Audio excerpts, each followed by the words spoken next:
Okay, so how do we turn this on? If the regulator has only one switch, then you only press one switch. This one gives us two switches, the red and the green. So kailangan duha. Okay, this one is actually a multi-tester. It pwede siya mo measure of electric current, pwede po siya mo measure electric voltage.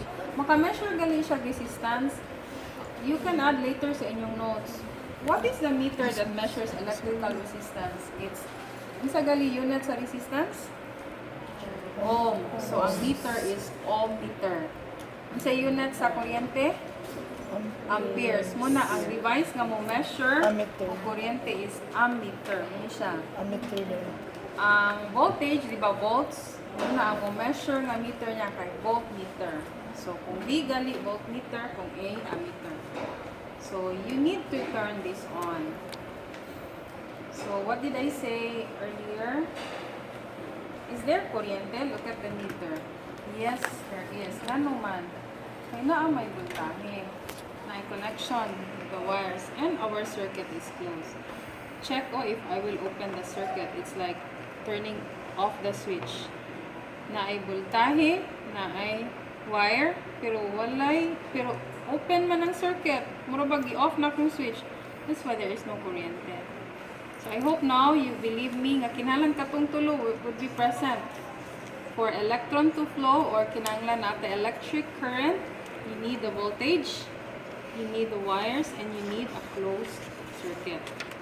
Now, to perform the first part of our experiment, you will consider this table.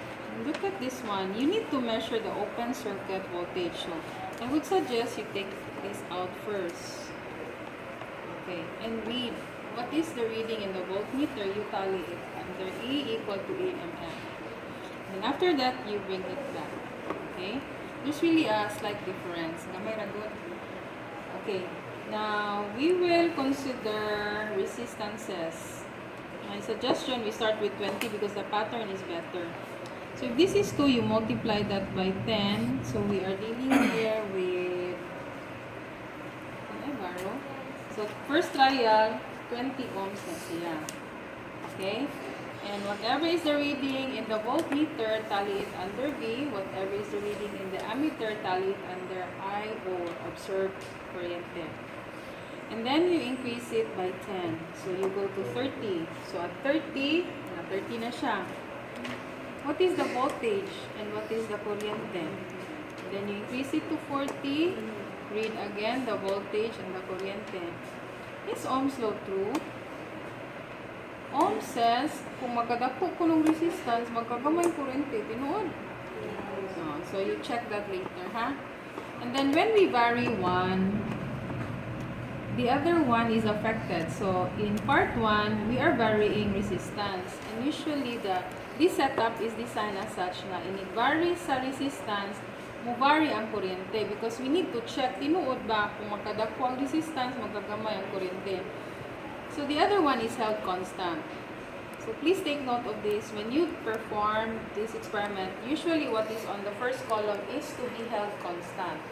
So that we can check if one is varied, what is the effect on the other one. You follow? So sa part 1, ang sige constant na to, voltage. So as you change or vary the resistance, expect this will not change. Only this one will change. And check if it drives okay, and the moment you are done, you turn the voltmeter off, so with the ammeter, and including the... So I will repeat, that's how you turn on. So you see, from 220 volts, we are now dealing with 4, which is safe. The 220 is very dangerous. Okay? So how do we perform part 2? So we go to the Ma'am, question, ma'am. Sige. If tangtapan siya, ma'am, maanag mo kung Okay ra, di man ano siya. Kung What's maka-feel that ka thing, og ma'am? sting, okay ra na siya kay. May raman. Di siya maka-kulit. Kaya ba si Nico, practical Yeah, sa that's a burog na very lang good ta. caution. Thank you for that.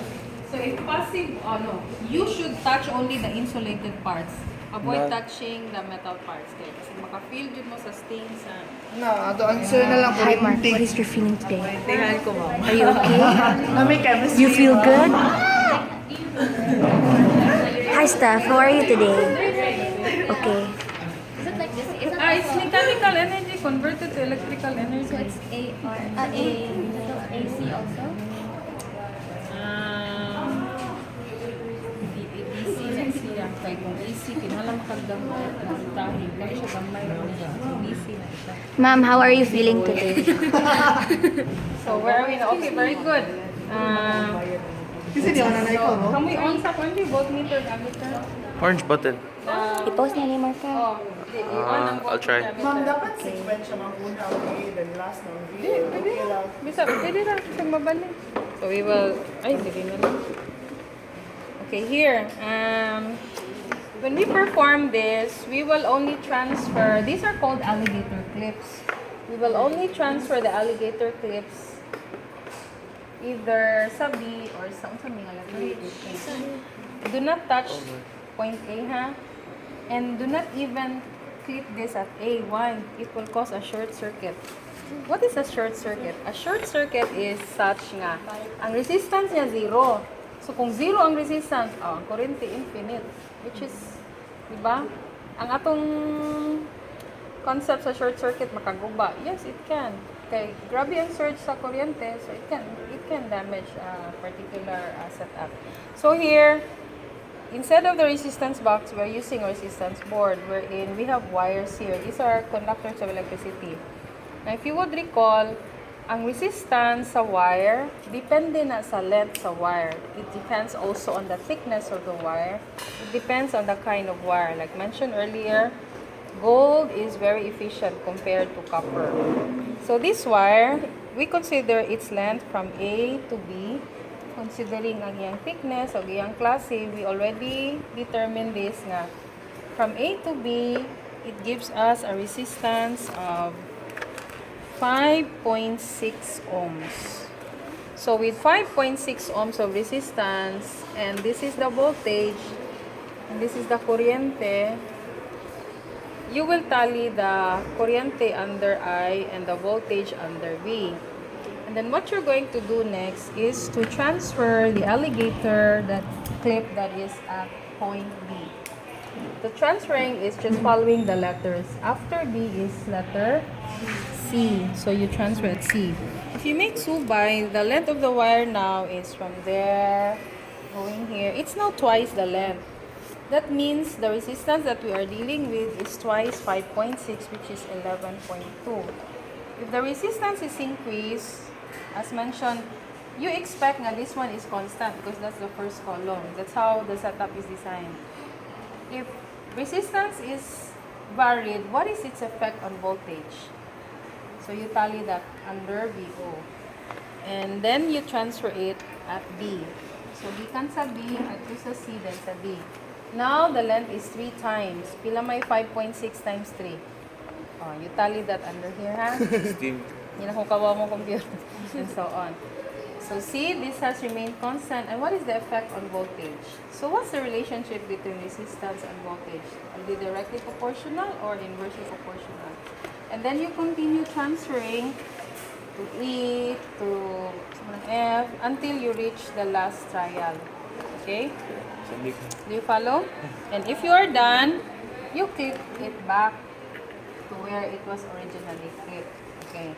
Now, sa part C, we are going to have the resistance constant. So, as not to be confused, why don't you write 5.6 ohms of resistance from trial 1 to trial 6. So, what we're going to do is we will let kuryente vary and check the effect on voltage. So how do we do that? Look at this alligator clip at H. We will transfer it. The transferring is pabalik. So before H is letter G. Okay. So pila may voltage o kuryente, tally it under V of I respectively.